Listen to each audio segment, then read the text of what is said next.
Well, thank you all for being here. It's great to have you here and to be together tonight. Thanks a lot. And I don't think maybe we are conflicting with the baseball game. If we are, I'm sorry.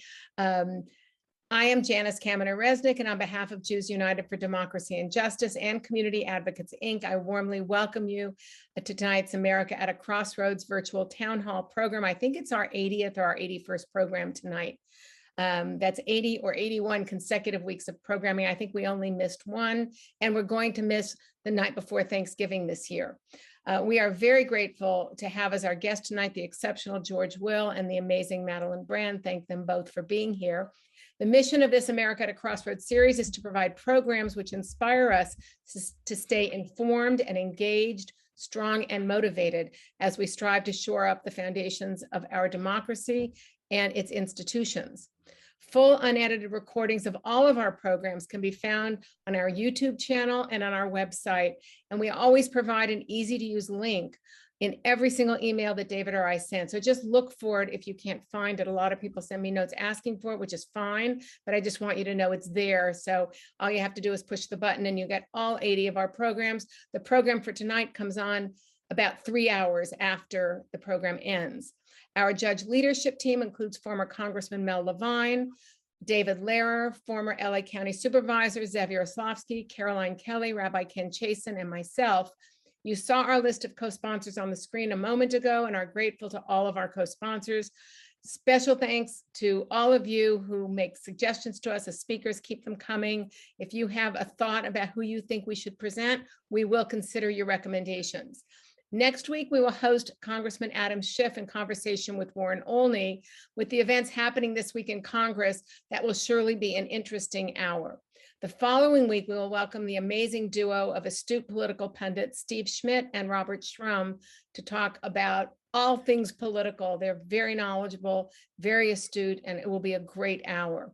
Please register early for our programs. And if you aren't getting the Zoom link, it's probably either you purposely or accidentally unsubscribe from our list.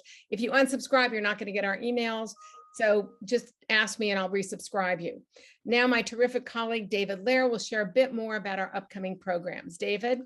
Thank you, Janice. On behalf of Community Advocates, I'm pleased to join you in welcoming all of the audience to another of our America at a Crossroads virtual town halls, 18 months of Wednesday evening enlightenment. Tonight, we continue with our unprecedented lineup of influential speakers. We'll be hearing an analysis of American happiness and discontents from the author of the recently released book of the same title, the renowned George Will. But before I introduce him and our moderator, I want to mention that in 3 weeks, after the two people that Janice just mentioned, we'll be hosting the Majority Whip of the U.S. House of Representatives, South Carolina's James Clyburn. And a week later, on December 1st, one of our most popular guests, George's colleague at the Washington Post, Max Booth. Both have lots to say. Our guest tonight, George Will, is someone who always has a fresh and non-dogmatic take on current events. Just this past week, his analysis of the historic role of Robert E. Lee and the issues the Supreme Court should consider demonstrate that he's not ideologically predictable. He's non-dogmatic and principled. That makes him wonderfully interesting to read and watch. George Will. He's a twice-weekly columnist in the Washington Post and a contributor to NBC News and MSNBC. He's won a Pulitzer Prize for a range of expertise that runs from politics to diplomacy to baseball. Once again, our moderator is our good friend KCRW's Madeleine Brand, a Los Angeles treasure. She's anchored programs for National NPR and its affiliate stations for over 30 years. Her daily interview program is Press Play on KCRW. Again, our wonderful host, Madeleine Brand. Madeleine? Thank you, David. And thank you, Janice. It's such a pleasure to be back with all of you again tonight. And welcome, George Will. This is, I think, the first time that you and I have spoken. So I'm excited. As am I. So I just read recently this astonishing statistic that you have written 6,000 columns since you were a columnist, you began 50 years ago. And you look as fresh as ever. So I'm wondering how you keep your columns fresh. If you ever get, I don't know, tired by the political same old, or is it fresh for you? No, first of all, I love to write. A lot of journalists like hanging out in the journalistic subculture and they like seeing their name in print. It's that middle part, writing, that they find difficult. I don't understand that. I just love putting sentences together. Red Smith, the great baseball writer, sports writer, once said, "Nothing to writing, you just open a vein and bleed." I don't get that. I'd rather write than do anything except go to Major League Baseball games. Furthermore, I know now, after 50 years in this business, that the question I asked Bill Buckley when I first started is the most frequently asked question of a columnist. I asked Bill, I said, "How do you come up with things to write about?" And Bill said, "The world irritates me 3 times a week." I would just say the world irritates, amuses, piques my curiosity. I don't think there's been a day in 50 some years when there haven't been 5 or 6 things I wanted to write about. Wow. Well, today, what do you want to write about? Like just today? Well, today I wrote a column. Last 2 days, I've written 2 columns about oral arguments that are coming up in the Supreme Court. I think the Supreme Court is far and away the most interesting American institution. It's where very intelligent people, there are 9 smart people on the court, have to, unlike in politics, they have to give real reasons for what they do. They have to produce arguments. So it's the most intellectually satisfying institution there is. What do you find about the present Supreme Court particularly fascinating? There are, not just between the so-called 6 conservatives and the 3 liberals, but within both camps, there are differences as to how you approach the Constitution. How much weight do you put on, for example, excuse me, the original meaning of a particular phrase at the time of ratification? Some people will say, well, that means exactly what they meant in 1791 when the Constitution was when the Bill of Rights was ratified, for example. Well, then you say, part of the Bill of Rights is the 8th Amendment, which forbids cruel and unusual punishments. Clearly, it is the case, as the Supreme Court has said, that we have now evolving standards of decency that mark the evolution of a mature society. And what counted as cruelty then isn't the same as it is today. They had practices in punishment in the end of the 18th century that we would find utterly abhorrent. So within each block in the Supreme Court, there are their own differences. Clarence Thomas doesn't agree particularly with Justice Roberts. Elena Kagan and Justice Sotomayor have, I'm sure, their differences. So it's endlessly interesting to watch 9 really intelligent people work together. Although the court is now seen as more political these days than in recent history, in recent memory. And a lot of people, including Justice Roberts, are concerned about the legitimacy of the court, of its reputation, of its stature, of its, as you say, its position as an arbiter that is away from the fray of the daily tug of politics. And yet many see the court as delving into the politics of the day in an unseemly way. And what are your thoughts on that? I think that's unfair. It is the case today, as it was in the 1780s, when Alexander Hamilton wrote it, that the court is the judiciary is the least dangerous branch, because the Supreme Court particularly has neither the power of the purse nor the power of the sword. Its power depends entirely on its prestige.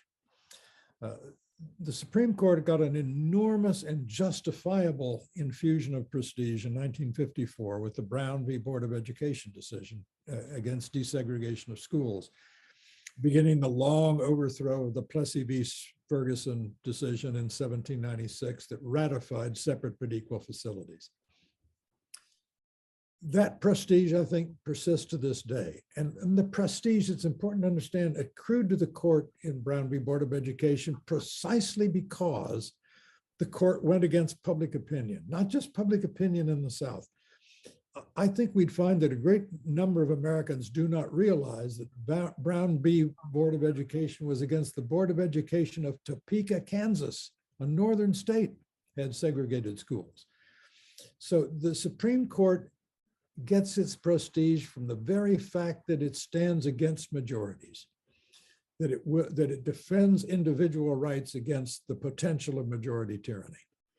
And I think if it's drawn into politics, it's because we Americans are, as de Tocqueville said in Democracy in America, a litigious people. Every American controversy gets couched sooner or later in constitutional vocabulary and winds up in the Supreme Court. And that's not unhealthy. It's hard on the court, but I think it has survived its life in the maelstrom of American argument with its prestige remarkably intact, and justifiably so. What about the idea to expand the court now that it is solidly conservative? Many on the other side are saying it can no longer be a fair body and needs to have more voices. Well, I think that, to repeat what I said a moment ago, I think it's simplistic to say that the six are all conservatives. There are deep differences about how to construe the Constitution within those six justices. If you expand the court, say, from 9 to 11 or 9 to 13 to create a liberal majority, there'll be a tit for tat kind of unending struggle. The next time there's a chance, the other side will do it as well.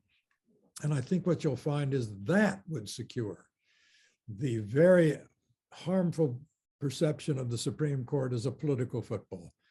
I think the commission that President Biden put together to look at some of these proposals, term limits for judges, age restrictions for judges, hacking the Supreme Court, et cetera, I think they are going to come up with a temperate, moderate, and prudent recommendations, none of which will involve expanding the Supreme Court.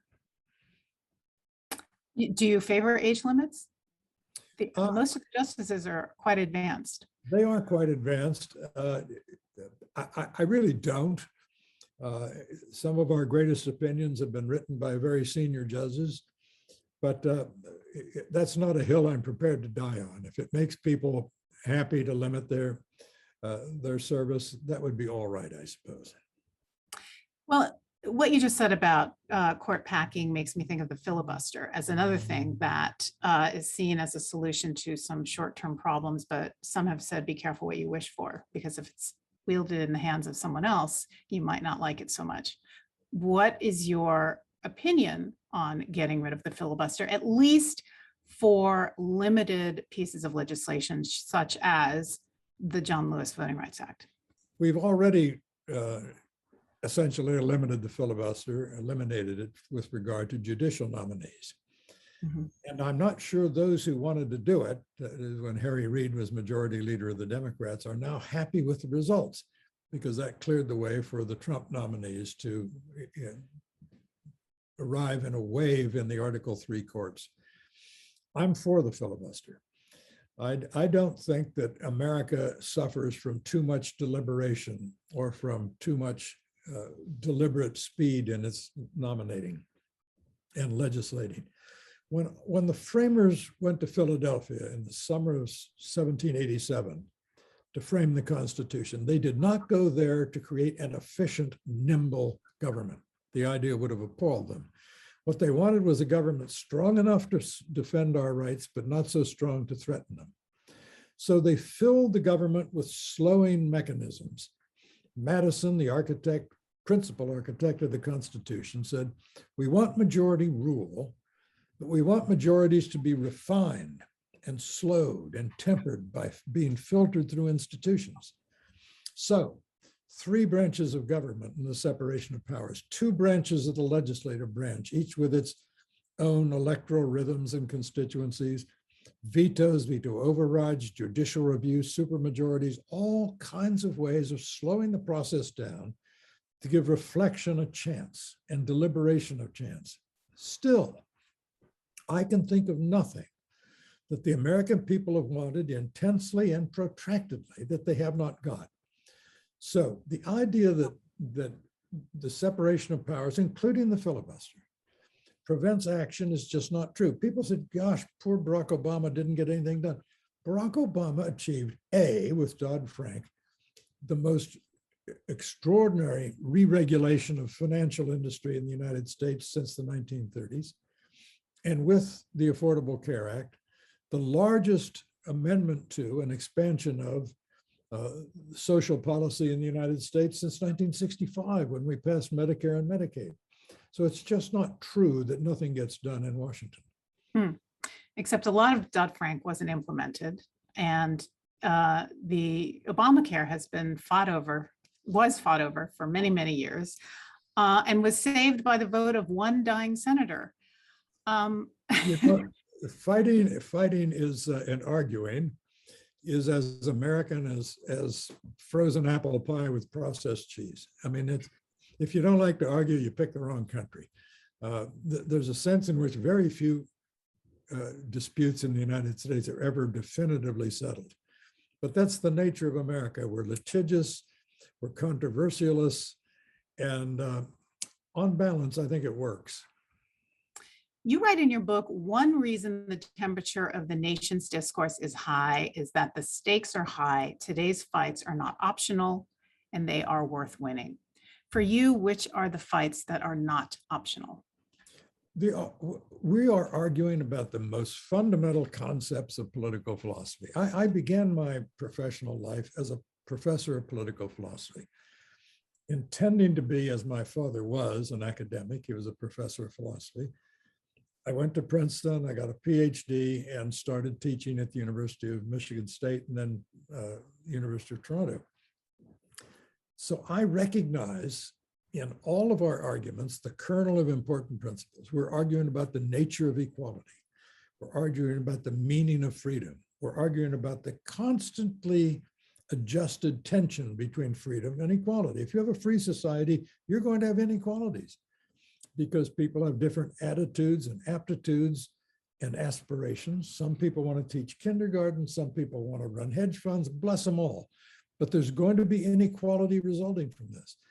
And we constantly argue about this. That's what makes living in America so exhilarating to me. Well, what do you think right now is the most pressing problem that we are facing as Americans? Well. What is the pants on fire problem that you, as you see it? I'll give you several. First of all is the attempt, and I think it's too successful for comfort, to replace the ideal of equality of opportunity with the ideal of equity. Equity defined as the assumption that when there is any disparity in outcomes, in education and wealth, et cetera, the presumption is that the disparity is a result of systemic racism. I think that's unfair. I think it's false. And I think it leads us away from the aspiration, always imperfectly pursued, but worth pursuing, the aspiration of equality of opportunity. I would say to our audience tonight that meritocracy, the rise of standardized testing for college admissions, was in no small measure an attempt to end the discrimination in the quota system used against Jews in particularly the elite educational institutions of our country. And we ought to bear that in mind when we hear people saying, let's get away from meritocracy. And that's the biggest problem right now, you think? Well, that's one of them. I'll give you a couple more. Another is the kind of promiscuous treatment of the public fisc, the belief that we can suddenly pile up in trillion-dollar tranches spending that will require the unconsenting, because unborn, future generations to pay for our current consumption of government goods and services. I'll give you a third thing we ought to worry about. We've just had, in the last 2 years after the killing of the man in Minneapolis, what's called a racial, yes, we've had a so-called racial reckoning. In all of this argument, there has been an echoing silence about what I think is one of the principal drivers of inequality in the United States, the principal drivers of ongoing tragedy, and it is the following.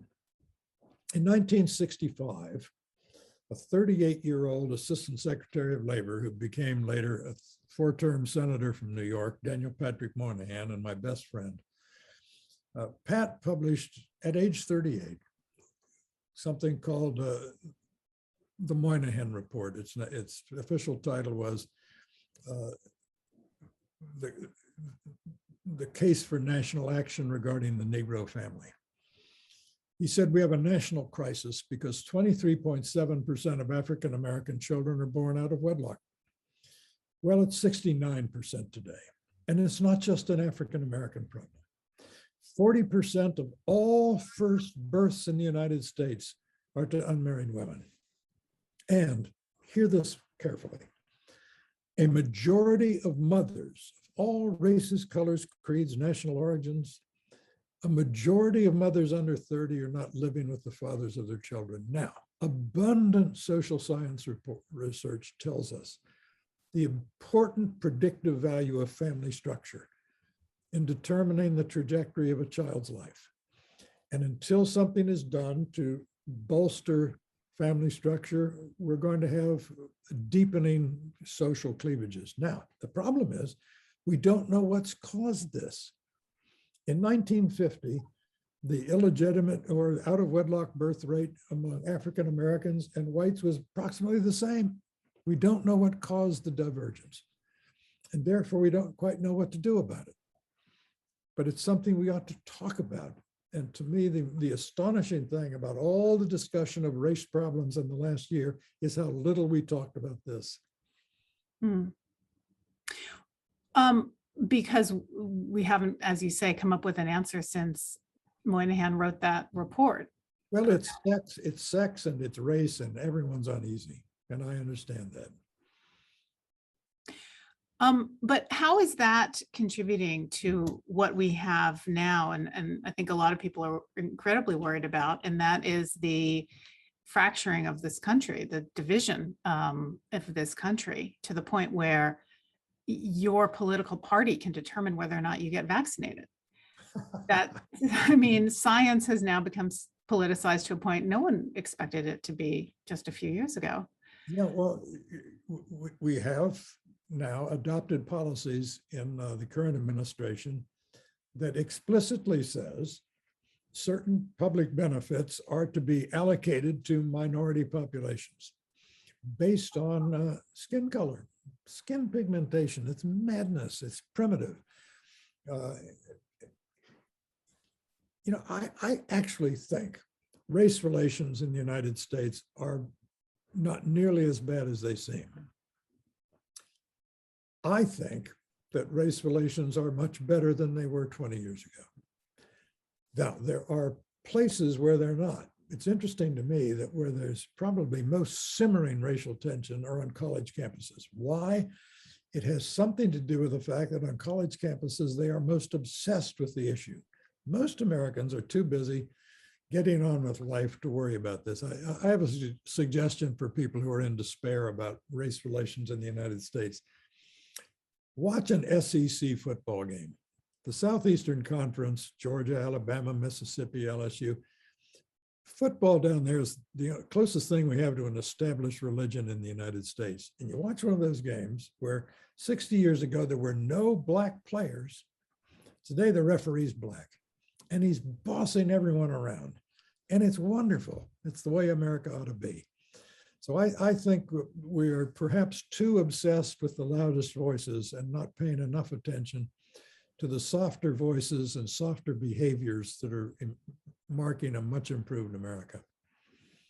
But from a political point of view and from a legislative point of view, there seems to be a concerted effort to deprive many minority voters of their voting rights in many Republican-led states. And so it's hard not to think that this is something deliberate to deprive the Democrats of wins, because their voting base is made up of African Americans and others. And that is racial politics.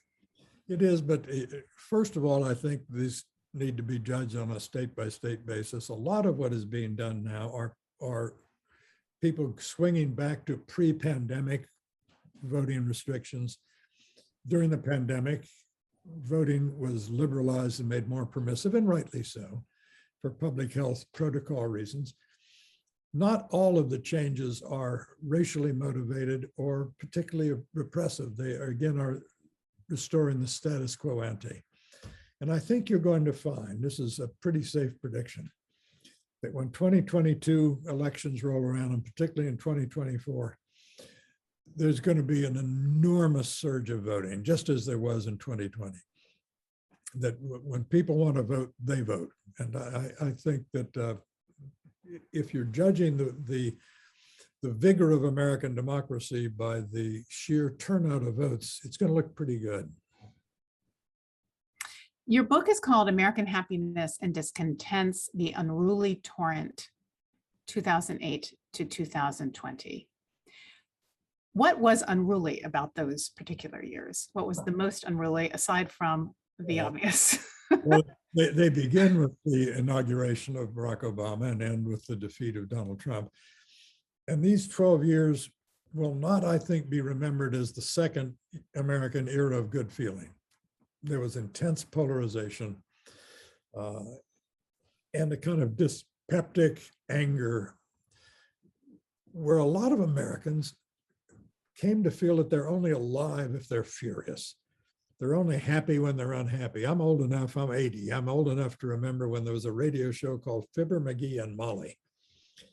And Fibber would say to, Molly would say to her husband, Fibby, if it makes you happy to be unhappy, be unhappy. And a lot of people are only happy when they're unhappy in America today. And it's important to understand how this came about. And what I write, I was surprised when I put these writings together by how much of my writing in this period was about cultural questions. I think it's true that politics is downstream from culture, that the cultural changes in America are more important than because they're the primary drivers of our political differences. Let me give you just one example. There are almost 200 items in this collection of my writings. Probably the one that occasioned the most criticism and uproar was my full-throated denunciation of blue jeans and denim. And I wrote that because I got tired of sitting in airport concourses and I'd see people walk by, a father 40 years old and his 12-year-old son, and they're dressed exactly alike. Running shoes, blue jeans, t-shirt. And if their mother's there, she's dressed the same way. And I got to think there was a time in America when we acknowledged different stages of life. It was called growing up. And we dressed accordingly. Now, however, we've sort of blurred this. And I got interested in the fact that the noun parent has become a verb. We now parent our children. And I think this reflects something that's happened in America is we've adopted an idea of parental determinism, which is that if you parent, verb again, if you parent with sufficient skill and attentiveness and attention to detail, and you hover like a helicopter parent over your children, you'll produce awesome children. And they can go to Princeton and Goldman Sachs or wherever you want them to go. But parents determine this. And I went from there and I said, well, how is it that we suddenly began to produce children who, when they get to college, they don't want freedom of speech, they want freedom from speech that upsets them. They want safe spaces, and they want bias response teams to sweep across the campus to stamp out microaggressions. How did we get people so fragile, brittle, and sensitive that they seem to flinch from the openness and turmoil of intellectual discourse? So it's things like that that interest me particularly in the book we're talking about. Hmm. So how do you think that's because of we're over-parenting, to use the word? I don't think we are over-parenting. I grew up in Champaign, Illinois, university town, nice place, in the 40s and 50s. I'm before the baby boom, but there was plenty of babies booming at that point. And I remember in the summer, I'd get up and put on my striped t-shirt and shorts and black Converse sneakers. and go out the back door. And my mother would say, come back at noon for lunch if you want lunch. Otherwise, I'll see you at dinner. And we'd swirl around like minnows, playing with one another, great schools of children, having disputes, difficulties, working them out, learning how to fail, learning how to have controversy and settle it without parental intervention. Again, it's called growing up. And I know I sound like an old fogey saying, oh, kids these days. It's not kids these days that bother me, it's parents these days that maybe we need a little less supervision of children. You know, there's a phenomenon called free range parenting. It's what we used to call just leaving kids alone, which helps. Well, I was a child of the 70s and my parents left me alone a lot. That was the era of exploring yourself as an adult and leaving the children to fend for themselves. And I don't know if I would recommend that per se as the ideal way to quote unquote parent. And I will just put in a plug for the kids these days because I have a couple teenagers. Well, one is now 20. And I think they are much more engaged politically, socially with the world around them than my generation was, and are just more interesting, well-rounded individuals. And I'm not going to give myself credit for that at all. But I do think that this generation is just a much more interesting and engaged generation than I've raised 4 children and I'm happy with all of them. And in fact, the column in my book that I'm most proud of is about my son, John, who's a Down syndrome guy, who, when he was born in 1972 on my birthday, my 31st birthday, he was born at a time when the life expectancy of Down syndrome children was 20 years. John will be 50 next year. When he was born in Georgetown University Hospital, the day after he was born, a hospital official came around and said, the first thing you have to decide is, are you going to take John home? And we said, yeah, we rather thought that's what people did with their children. They took them home. But at that point, it was an acceptable option to institutionalize or not take a child with Down syndrome home. Down syndrome is a genetic congenital defect with certain physical abnormalities and some intellectual deficits. At that time, life expectancy was 20 years because if you don't stimulate, if you warehouse, if you ignore children like this, of course they don't thrive. But again, America has made so much progress. As I say, John will be 50 next year. He works in the Washington Nationals baseball team clubhouse, which means he gets up in the morning and goes to a major league ballpark, which means he has a better job than his father has.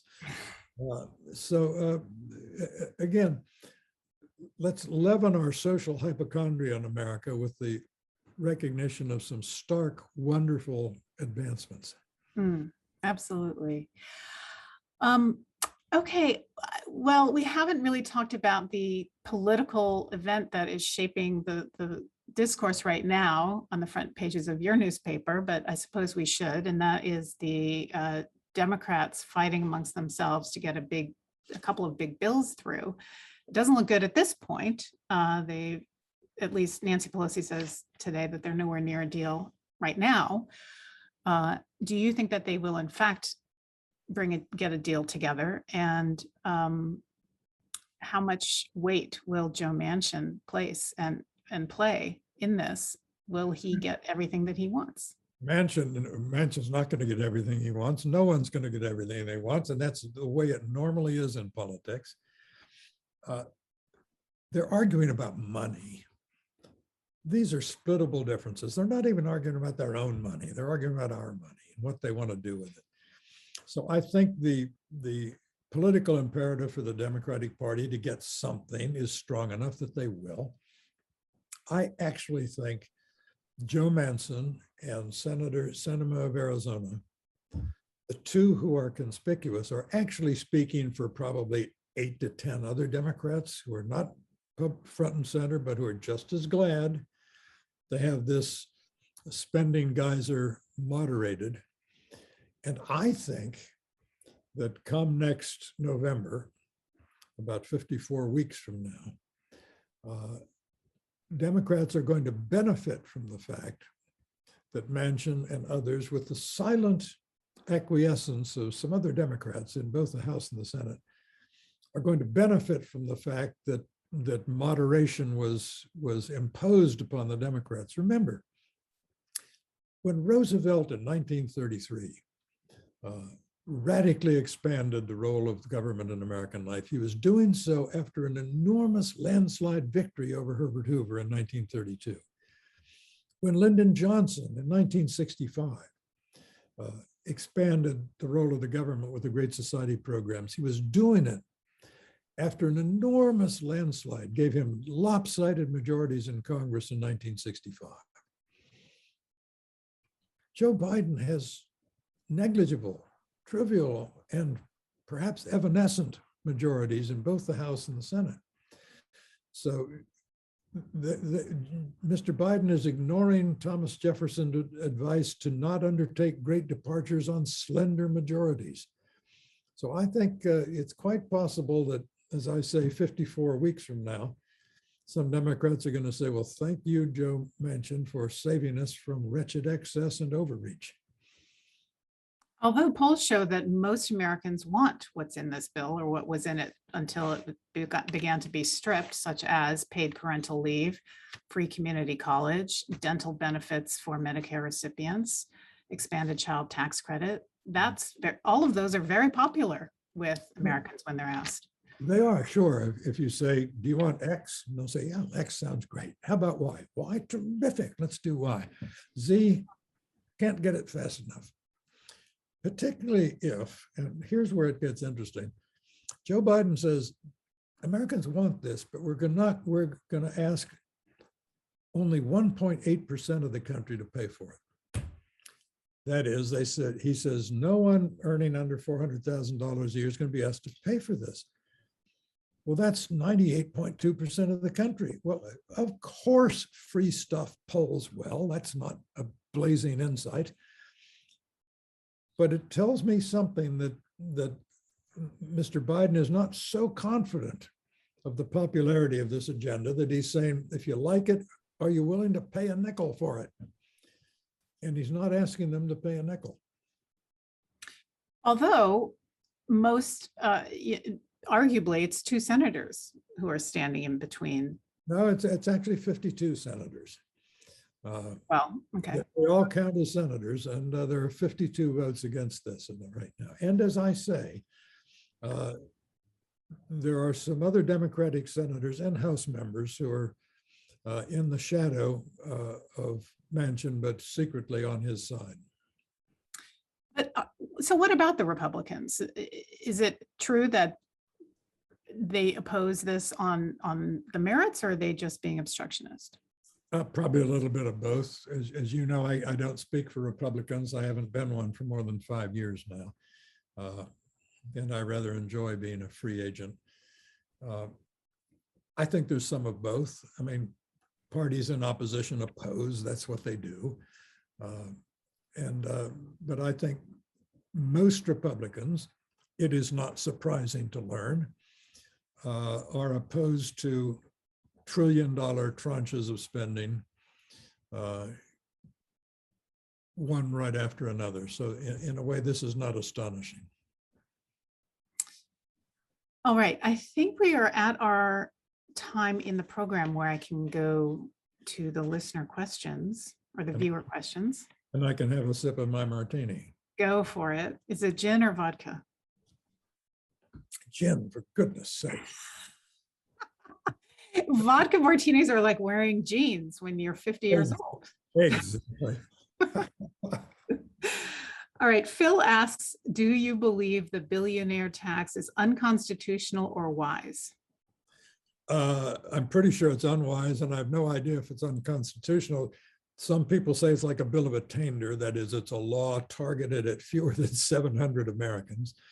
And there's something a little bit banana republic about saying we're going to fund the government by particularly targeting an unpopular minority, rich people. there simply aren't enough billionaires to fund the appetite of the progressive wing of the Democratic Party. It just isn't. And again, one would like to say that see the Democrats, the progressive wing of the Democratic Party have sufficient confidence in its agenda to go to the American people and say, this is good for you, help pay for it. But they're not willing to say that. Although I think there were earlier proposals to put that tax a lot lower, people who made 400,000 and above, right? Remember, this is not an income tax. This is a wealth tax, really. And we had to amend the Constitution, the 16th Amendment, to make the income tax possible. And the 16th Amendment does not address whether or not the Congress has the enumerated power to impose a wealth tax. These are wonderfully complicated arguments we're going to argue about now for some weeks to come. The idea comes from Senator Wyden of Oregon, who I happen to admire very much. I disagree with him on all issues of public policy, but he's a serious legislator and great fun to argue with. Lois asks, if you were President Biden, how would you deal with Senator Manchin? If I were Senator Biden with 30 some years of experience in the Senate, I would say, I understand how the Senate works. It empowers individual senators, and that's a good thing. It may be awkward, it may be inconvenient for me, it may be a damn nuisance at the moment, but it serves us well. And I would I'd do what Mr. Biden has done. Invite him to Delaware, put him on Amtrak that Joe loves so much, bring him up to Delaware and sit down and dicker. There's no choice. The separation of powers is real. We've dispersed power in American government. That's healthy. And so you have to do some brokering and some compromising. He has met with Manchin. I guess we don't know the tenor or the content of these discussions, and hasn't really come away, I guess, with anything. The billionaire tax, I guess, everyone was excited about it. And then Manchin today said he wasn't excited about it. So that's that. Yeah, I happen to find the power of one person to put sand in the gears exhilarating. And I like to see the leverage of minorities in a majoritarian society. Doesn't disturb me a bit. But what do you think his motivation is? I think a lot of people are trying to understand that. I think he means what he says. Every once in a while, it's probably wise to credit people's sincerity. He says, I don't believe in deficits of this size. I don't believe the government should be scooping up this large a portion of America's social resources. Again, I think he's an open book who's been reading himself to the country now for 3 months. We ought to listen to him. Monty asks, do you think the 2022 and 2024 elections will be run fairly? Yes, I think the 2020 election was run fairly.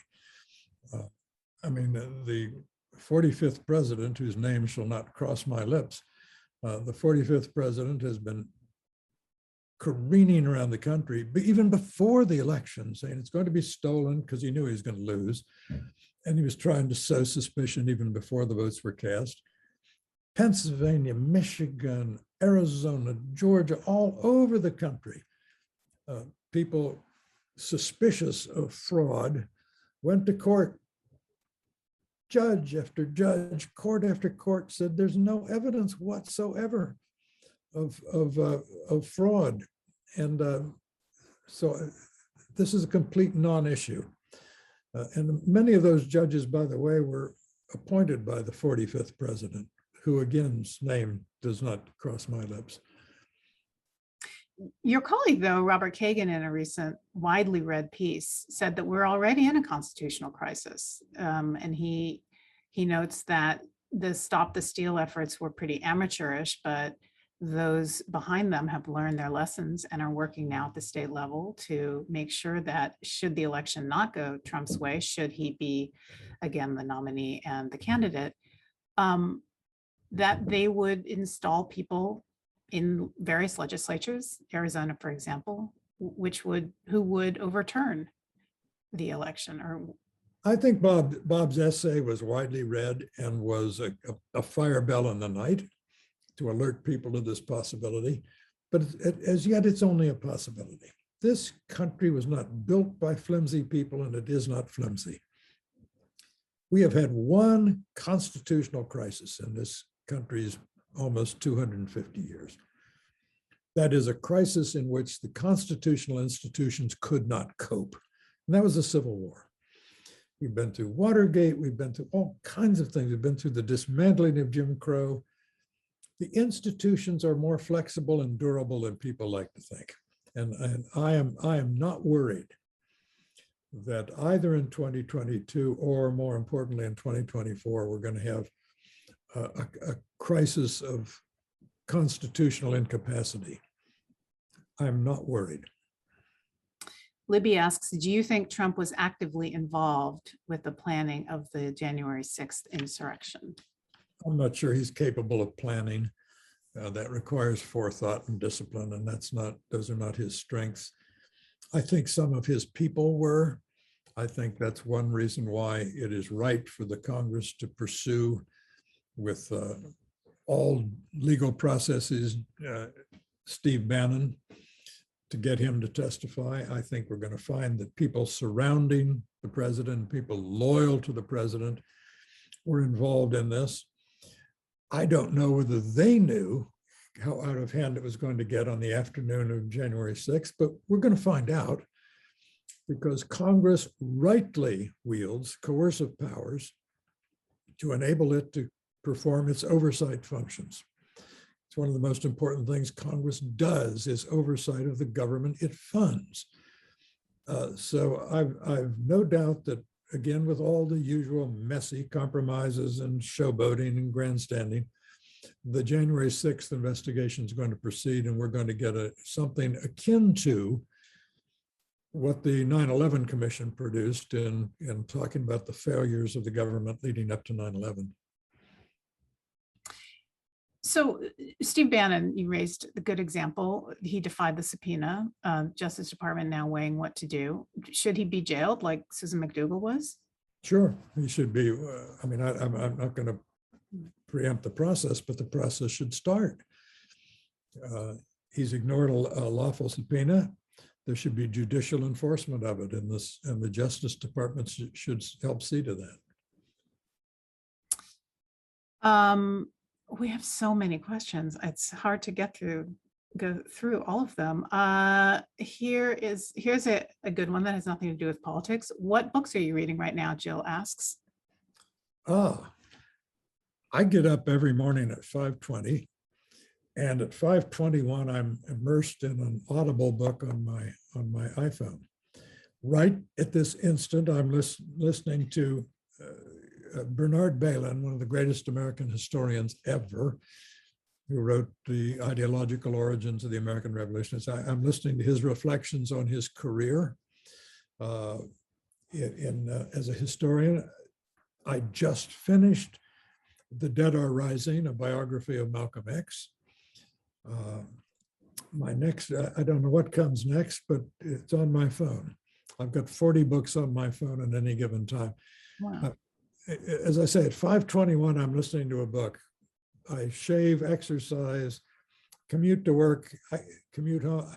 I go through 70, 80 books a year and otherwise wasted time. You can see the results behind me. Do you read fiction? Oh, yes, sure. Yes, of course. I'm fond of lighter fiction. Elmore Leonard, the great crime writer, was a good friend of mine, and more serious fiction also. Doris asks, back to politics, what are your thoughts on Liz Cheney and her political courage? Well, courage is always in short supply. Courage is a minority attribute. Courage is not usually required of most people, and that's good.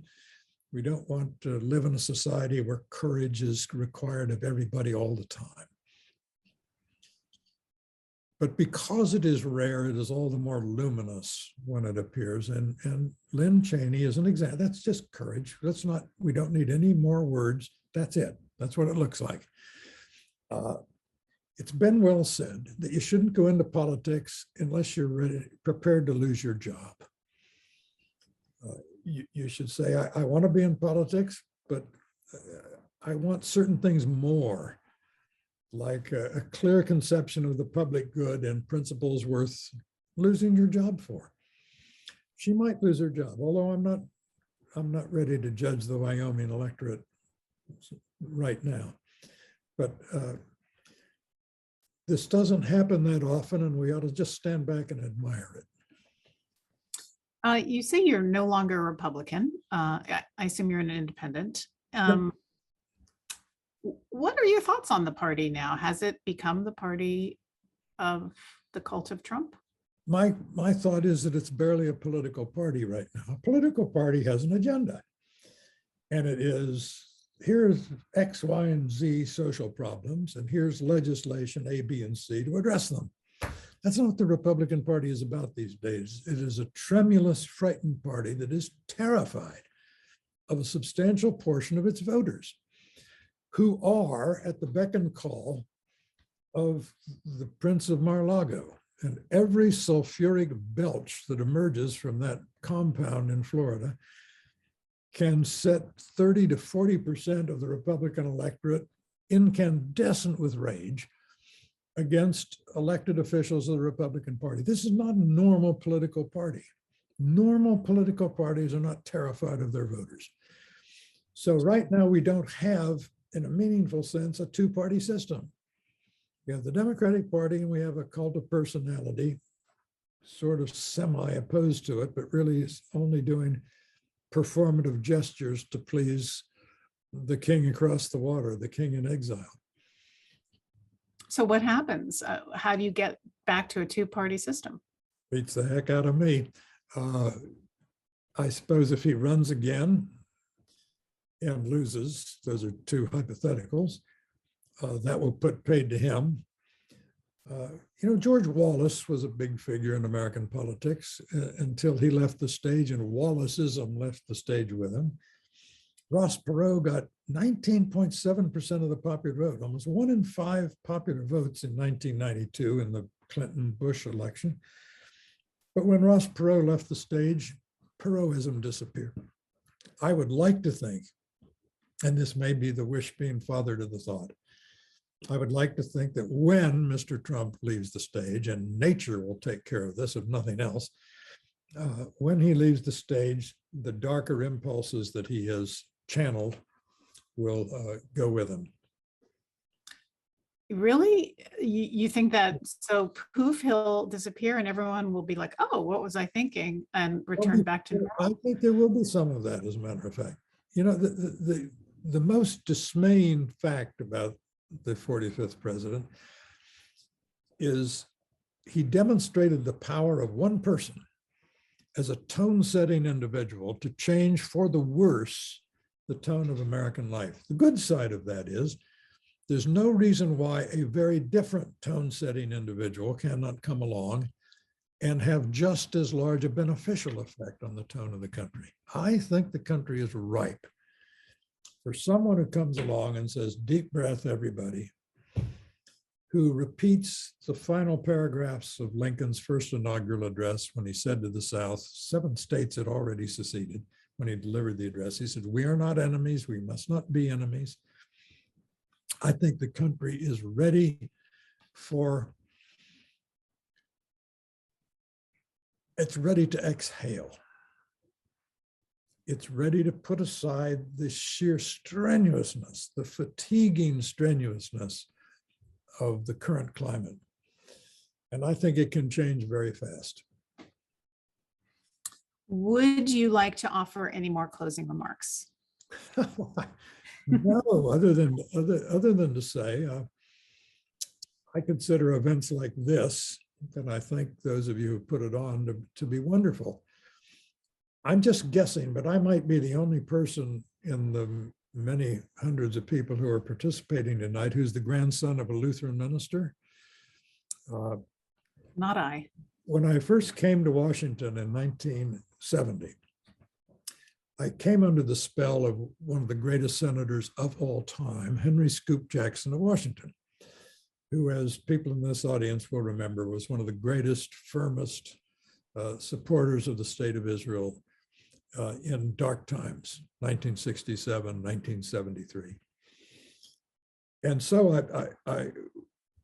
as I became a columnist, under his tutelage, I began to write about my strong support of Israel. And I was invited as a very young columnist to go to a suburban Washington synagogue to give a talk, which I did, in the course of which I said, truthfully, I said, this is the first time I've ever been in a synagogue. And afterwards, an elderly woman came up to me and said, Mr. Wells, a nice talk. It was a terrible thing to hear from a nice Jewish boy like you. Well, I'm not Jewish, and you don't have to be Jewish to support the state of Israel. But this is an example of how we can talk across superficial differences to really important matters of principle, and events like this tonight are great fun. Well, I want to thank you so much for advancing the discourse and making it fun as well, and hope to see you back here. I hope so. Thank you very much to one and all. It's George Will. Next week, tune in for Congressman Adam Schiff. He's in discussion with my colleague, Warren Alney, and they'll talk about Schiff's new memoir. It's called Midnight in Washington. That's next Wednesday at 5 o'clock. So tune in for that. Thanks for coming. Be well and have a great rest of your evening.